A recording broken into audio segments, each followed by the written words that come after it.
Does anything make you nervous anymore? Oh yeah. Yeah? Like what? Of course.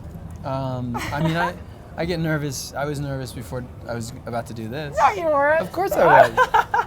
I was nervous. Yeah, I mean, thank goodness. Keeps you on your toes, you know. If you get too complacent and too cocky, that's when you make mistakes. Right, right.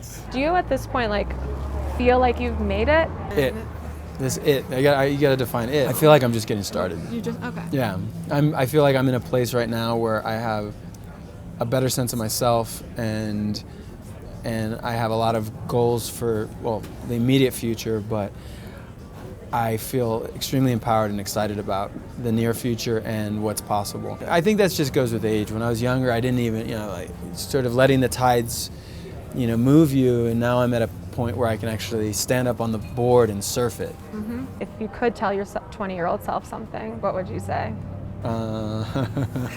My advice to young people is always just get out there and do it. Be more independent. Like, just you asking me for advice means you're not, going out there and getting dirty and making a mess and learning from your mistakes. I think that's what it is. Go out and make mistakes. Mm-hmm. That's what I would say. Go make more mistakes. Take more risks. Because when you're younger, you can recover from those risks a lot sooner. Did anyone give you good advice? Yeah, all of which I disregarded and had to learn on my own, the hard way. Right, exactly. That's how it always is. What is something that people don't realize that takes place when making a movie, like in particular with like the films out here at Sundance? Something that's just like... That it's a mini miracle, if not a major miracle, that every film exists. Whenever I see a film, if I like it or if I don't like it, I always pay a moment of respect to the fact that it's actually finished and it's being projected onto a screen. Congratulations, kudos to anybody who can get it done. Right. Cheers to Trash Fire. Cheers. Congrats. How did you connect with the director originally? One of my producing partners read the script before I did, and she called me and she said, it's an interesting script. I had a hard time. It's a pretty intense, dark script, but I think you're going to love it.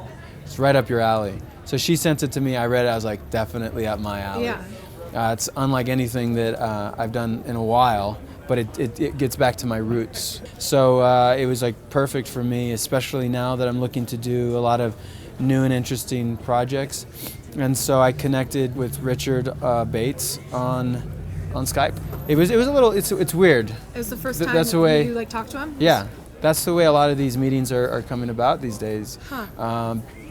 People are all over the world, and we just Skyped in and we talked about the script. We talked about sort of the vision of what he wanted to do, and immediately, just because, first of all, wanting to support independent thinkers and artists, I was in. But then the script itself just was that much more compelling. What is the biggest key to storytelling? I think you definitely have to keep the audience guessing, but also let them in on the secret. Give them an opportunity to feel like they're part of the unfolding of the story.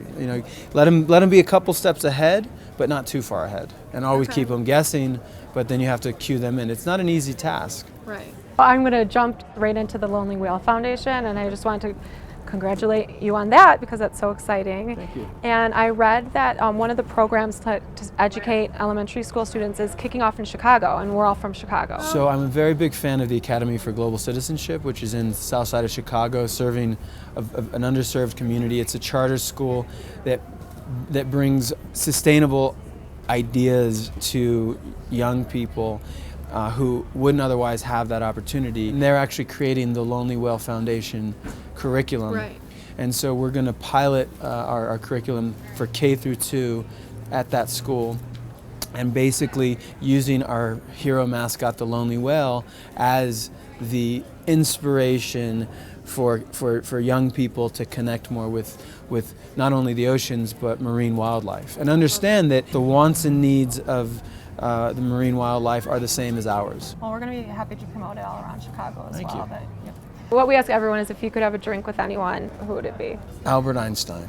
Ooh. I'd probably want to just be in his lab and see how he built things and how he created things, and learn about time travel.